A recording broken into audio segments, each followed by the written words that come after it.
Dernier chapitre du thème, motricité volontaire et plasticité cérébrale. On va commencer avec le grand 1, de la volonté au mouvement. Alors, ce qu'on va voir, on vient de voir le réflexe mutatif, on vient de voir justement quelque chose qui est complètement involontaire, on vient de voir un mouvement qui va être réalisé et qui n'aura pas été réfléchi, qui n'aura pas été... le message n'est pas envoyé par le cerveau, c'est un message, comme on l'a vu, en circuit fermé entre le muscle, la moelle épinière et le muscle.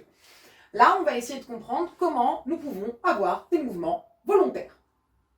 Donc, tout part, vous vous doutez bien, du cerveau. Donc, le cerveau, on va voir qu'il est cartographié, c'est-à-dire qu'on a complètement cartographié le cerveau grâce aux IRM, et qu'on a pu déterminer des zones qui permettaient le mouvement, notamment ici et ici. Mais je vais vous faire un schéma qui ne sera pas à prendre, qui sera juste pour comprendre les zones du mouvement juste après. Donc, toujours nos trois centres nerveux, le cerveau, la moelle épinière et du coup après les réceptacles, les nerfs, via jusqu'au muscle, d'accord? Donc cerveau, moelle épinière et nerfs. Le message part du cerveau, passe par la moelle épinière, atterrit, est renvoyé par les nerfs et fait bouger le corps. On va voir tout de suite la cartographie du cerveau. Regardez-moi ce magnifique cerveau, avec donc l'encéphale, le cervelet, bulbe rachidien, moelle épinière. Si vous regardez bien, vous allez voir qu'on a le cortex préfrontal, donc le cortex préfrontal juste devant qui est le cortex décisionnel, le cortex de réflexion, d'accord, là où on va réfléchir, on va penser, tout ça. On va avoir juste à la suite ce qu'on appelle l'aire prémotrice. Alors l'aire prémotrice, comme son nom l'indique, c'est avant le mouvement, c'est l'aire qui va planifier le mouvement, d'accord? C'est dans cette zone du cerveau que vous allez planifier le mouvement, n'importe lequel, marcher, tout, d'accord? Donc une aire de planification de mouvement. Ensuite, vous avez ce qu'on appelle l'aire motrice primaire. Alors l'aire motrice primaire, c'est dans cette zone-là, uniquement dans cette tranche du cerveau, d'accord, que partent les messages qui vont vous permettre de faire bouger vos muscles. Que cette zone. Cette zone, elle a été recartographiée en plus détaillé pour montrer le nombre de neurones, entre guillemets, hein, c'est-à-dire là où je vais avoir une plus grande quantité de neurones en fonction du mouvement. Par exemple, le visage a besoin, il y a énormément de muscles dans le visage qui nous permettent d'avoir plein d'expressions faciales, de parler, la langue, etc. Eh bien, vous vous doutez bien que c'est là où on va avoir le plus gros groupe de neurones au niveau de ce qu'on appelle l'aire motrice primaire. D'ailleurs, il y a ce qu'on appelle un peu l'homunculus des sens. Je vous montre ça. Sinon, c'est page 377. Donc, vous voyez ici, attendez, fais les mises au point, voilà. Donc, vous voyez ici, le visage, c'est là où ça prend le plus, d'accord? C'est la plus grande zone. Les mains, ensuite, parce que bien entendu, les mains contiennent énormément de nerfs et nous permettent globalement enfin voilà, c'est très minutieux ce qu'on fait avec nos mains. D'ailleurs, vous savez très bien, si vous vous coupez, ça fait un mal de chien. Bien entendu, on a moins de zones, d'accord, beaucoup moins de zones au niveau des jambes, au niveau de la cuisse, d'accord, c'est bien large au niveau du pied, pareil. La langue, si vous regardez, c'est vraiment une bonne zone pour la langue parce que elle bouge dans tous les sens pour parler. Donc voilà. Donc ça c'est une cartographie. Vous n'avez pas du tout à la prendre, vous n'avez pas du tout à le prendre non plus. Ce que je veux, c'est que vous sachiez quand même qu'on a donc une aire prémotrice, une aire primaire motrice qui nous permet de bouger. Du coup, on va noter le cours. Vous notez le titre et on y va. Le cortex cérébral peut être exploré grâce à l'imagerie médicale,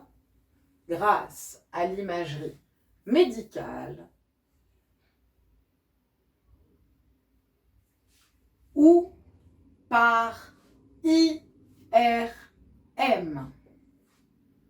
Entre parenthèses, imagerie par résonance magnétique. Fermez la parenthèse, point. Cela permet d'obtenir des images des structures cérébrales et de déterminer l'activité des différentes zones du cortex en relation avec le mouvement. Point. On a pu mettre en évidence l'existence d'aires corticales, cortex, l'existence d'aires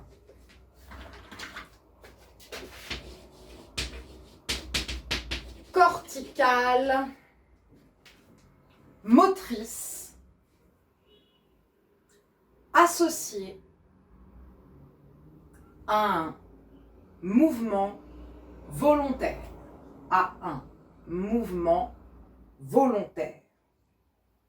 Point.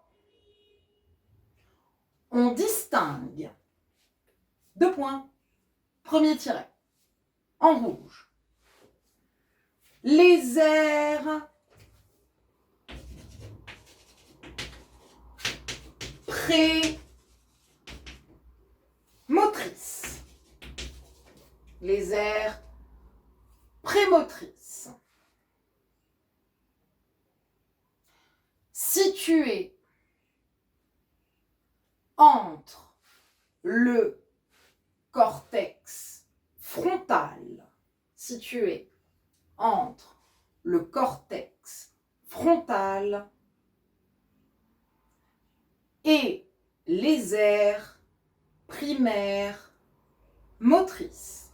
et les aires primaires motrices. Point. Elles sont impliquées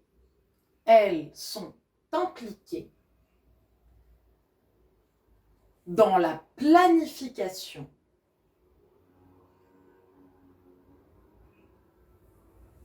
et l'exécution d'un mouvement.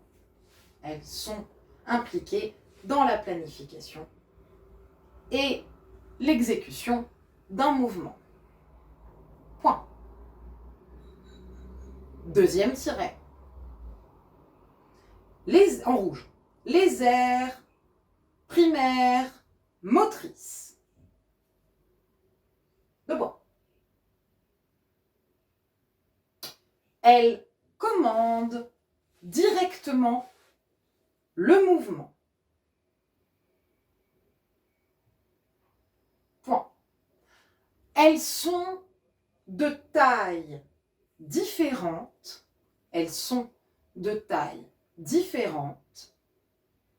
En fonction de la mobilité, des zones du corps.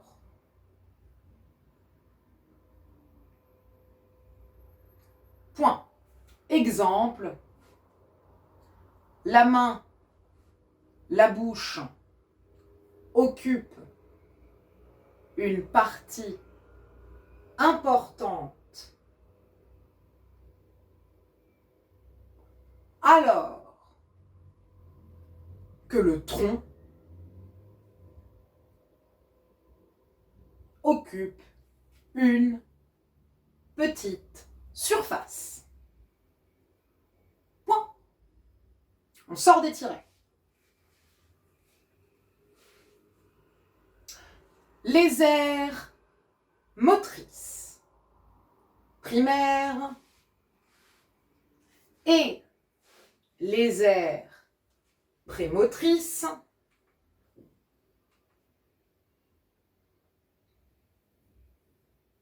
sont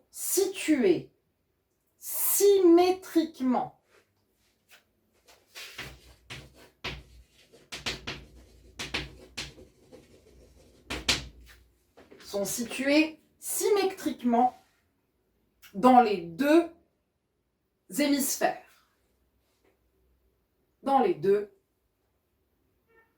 hémisphères cérébraux.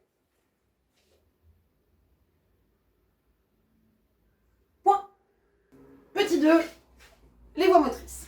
Alors, vous savez qu'on a deux hémisphères cérébraux.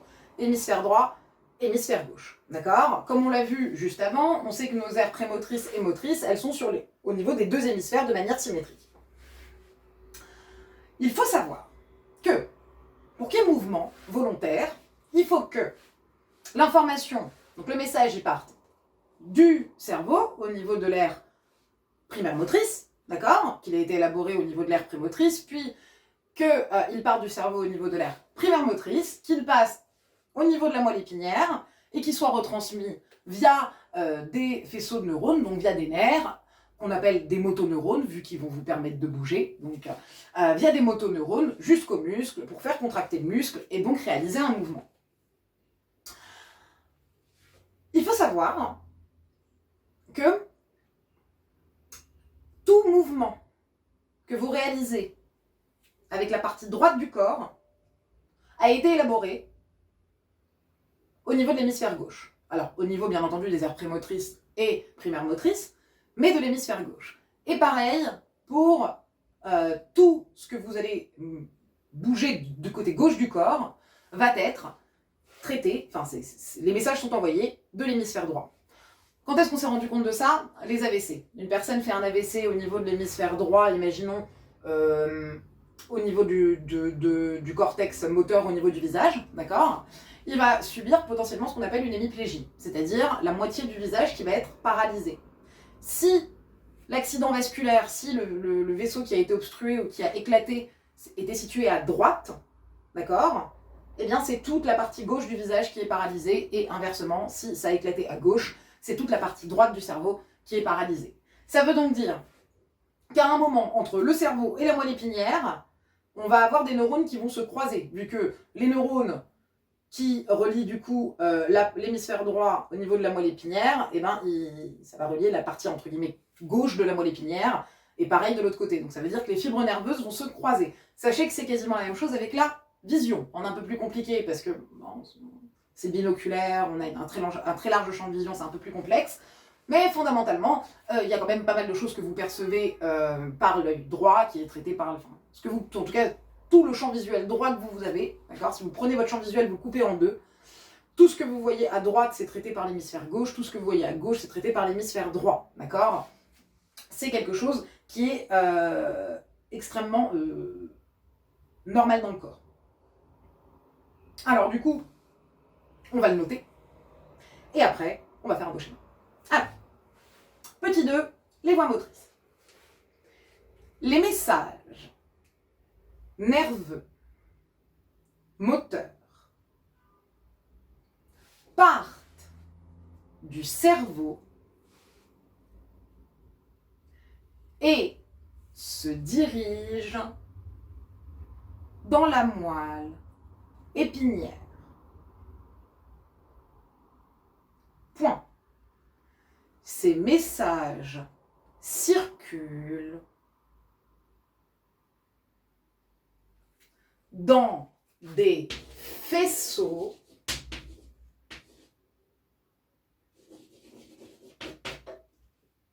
de neurones. Point. Ils établissent des contacts synaptiques. Ils établissent des contacts synaptiques avec les motoneurones. Vous en avez plein là des motoneurones. Avec les motoneurones de la moelle épinière. Point. Les voies motrices et sensitives, les voies motrices et sensitives sont croisées.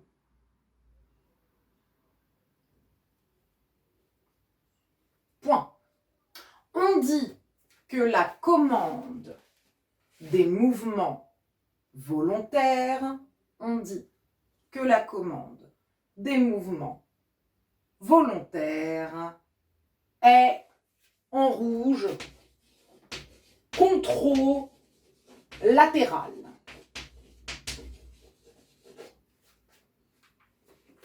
Est en rouge contralatéral. 2 points. L'aire motrice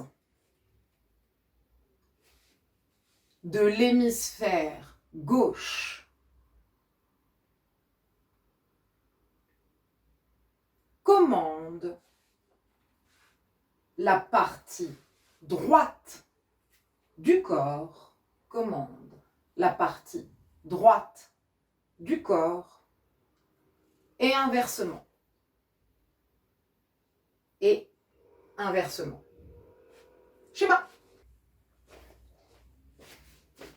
Et voilà. Alors là, vous avez l'encéphale. D'accord? Donc ça, c'est le cerveau avec le cortex. Je vous rappelle que le cortex, c'est juste une bande. D'accord? Donc là, j'ai l'encéphale avec mon cortex. Ici, mon cortex moteur droit. Ici, mon cortex moteur gauche.